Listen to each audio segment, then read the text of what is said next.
Okay, once again, welcome back. Now we are talking about the insoluble salt. Now you know insoluble salt you can prepare through double decomposition or precipitate reaction. These two terms very important, highlight them. It's like something like double decomposition and precipitate reaction stands for the same thing, which is just basically mixing two soluble salts, which means two liquids, into a solution, and it creates insoluble salt. Two soluble salt, two insoluble salt. This means that, like, maybe for example I can have like sodium nitrate combined with, okay, let's have something better, lead 2 nitrate combined with another one like sodium carbonate. Yep, that is basically going to create a double decomposition reaction. So this is called double decomposition, sorry, no reaction behind. One thing to make clear of is the name. It's like, it's called double decomposition, there are no reaction behind. Do not write that. If you write that, teacher can give you a wrong. Double decomposition or precipitate reaction, that's the name. Teacher place extreme focus on the name. Please don't get the names mixed up. So it requires two soluble cation and then sodium and potassium anion, because this sodium and potassium anion, they are soluble as you can see.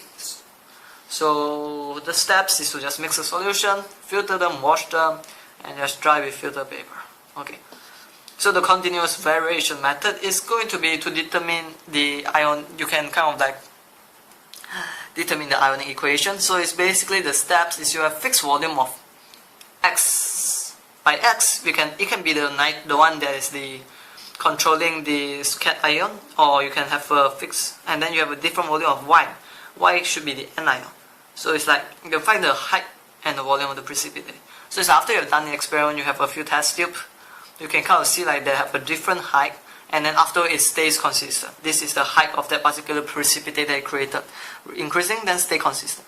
So the moment that it stays consistent means that one of it, the one that will differ, has already been reacted completely. So basically you can just find at this particular point when it starts to stay consistent is the point where it has reacted completely. So this is the total chemical needed, and that's why you just only need this part here.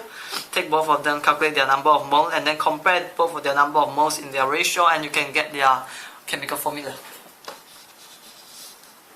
Moving on to the stoichiometry in salt is basically the same thing. Balance the equation, find the number of moles, and basically when you find the number of moles, remember to use the formula to find the